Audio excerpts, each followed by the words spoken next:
నిన్న ఒక అద్భుతమైన మీటింగ్ జరిగింది. ఆ మీటింగ్లో నేను కూడా ఊహించలేదు.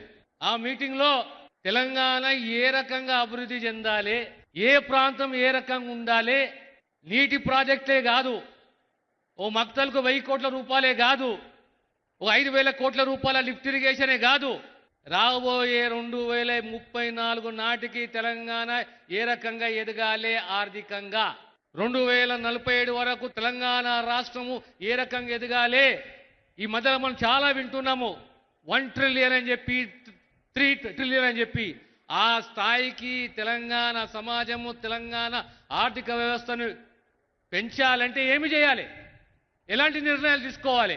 అందులో ప్రధానంగా ఒక్కొక్క ప్రాంతాన్ని ఎంత అద్భుతంగా మా నాయకుడు డిజైన్ చేశాడంటే, కోర్ ఏరియా, కోరు, క్యూరు, రేరు, వ్యవసాయానికి సంబంధించిన ప్రాంతం సంపూర్ణంగా ఎక్కడైతే విత్తన ఉత్పత్తి అవుతుందో నాణ్యతతో కూడిన విత్తన ఉత్పత్తి, అదే రకంగా మ్యానుఫ్యాక్చరింగ్ ఏరియా, ఉత్పాదకాలు ఉన్న ఏరియా. ఆ ప్రాంతం ఎక్కడంటే మన రింగ్ రోడ్డు తర్వాత సుమారు 60-70 కిలోమీటర్ల ప్రాంతము, RRR ప్రాంతాన్ని పూర్తిగా సంపూర్ణంగా మ్యానుఫ్యాక్చరింగ్ యూనిట్గా చేయాలి, ఉపాధి కల్పించాలి. OR లోపల ఉన్న ప్రాంతాన్ని సర్వీస్ ఏరియాగా ప్రకటించాలి. ఆ తర్వాత ఉన్న ప్రాంతాన్ని వ్యవసాయ రంగంగా ప్రకటించాలి. దానికి కావలసిన సదుపాయాలు, సౌకర్యాలు, ఇన్ఫ్రాస్ట్రక్చరు ప్రతి ఒక్కటి, పిల్లలకు నైపుణ్యంతో కూడిన విద్య, ఆరోగ్య భద్రత, టూరిజం, ఇలాంటి గొప్ప అంశాలని నిన్న ఆవిష్కరించారు. రాబోయే కాలంలో 8-9 ఇలా గొప్ప కార్యక్రమాన్ని రాష్ట్ర ప్రభుత్వం చేపట్టబోతున్నది.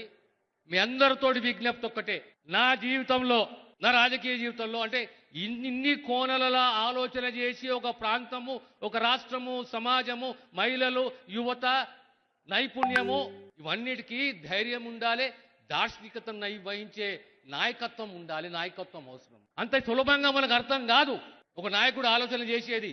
2047 నాటికి నా తెలంగాణ రాష్ట్రం ఏ స్థాయిలో ఉండాలి, నా ఆడబిడ్డలు ఏ స్థాయిలో ఉండాలి, తెలంగాణ యువత ఏ స్థాయిలో ఉండాలి, యావత్ భారతదేశం యొక్క ఆర్థిక స్థితిగతుల్లో మా కాంట్రిబ్యూషన్ 10% ఉండాలని గొప్ప కల అంటున్నది మన రాష్ట్ర ముఖ్యమంత్రి రేవంత్ రెడ్డి గారు.